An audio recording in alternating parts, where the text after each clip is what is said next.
katika sala ya usiku. Jina langu naitwa John Salim. Tuzidi kuimarika popote pale ulipo. Muamini Mungu tu, yote yanawezekana kabisa kabisa.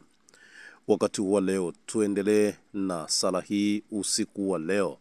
Popote pale ulipo, hebu tamka maneno yafuatayo.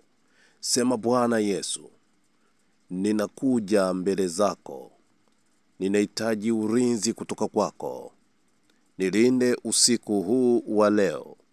Ninahitaji Bwana ukaonekane juu ya familia yangu.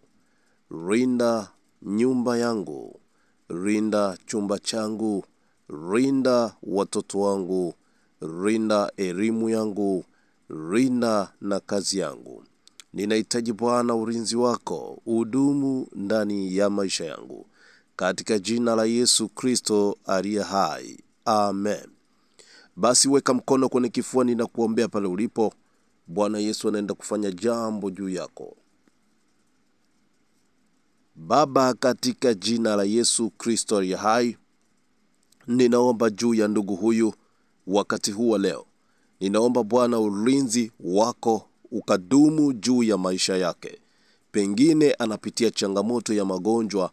Ninatamka uponyaji ukapenye juu ya mwili wake kuanzia sasa kwa jina la Yesu Kristo aliye hai. Kila magonjwa yasitamkwe, yasiwepo juu ya maisha yake wala familia yake, katika jina la Yesu Kristo aliye hai. Bwana Yesu, onekana juu ya kazi ya mikono yake, ukalinde maisha yake, ukalinde ile kazi yake kupitia jina lako takatifu. Onekana juu ya elimu ya wadogo zake, watoto wake, hata yeye mwenyewe kupitia uweza wako. Ninakutukuza Bwana, kwa maana unakwenda kudumu kumlinda na kutenda yaliyo makuu juu ya maisha yake kuanzia sasa katika jina la Yesu Kristo Nazareti. Kila aina ya changamoto zote nazisambaratisha, hazina nafasi majira haya na usiku wa leo. Tazama, ndoto mbaya zote nazifuta kwa damu ya Yesu Kristo Nazareti.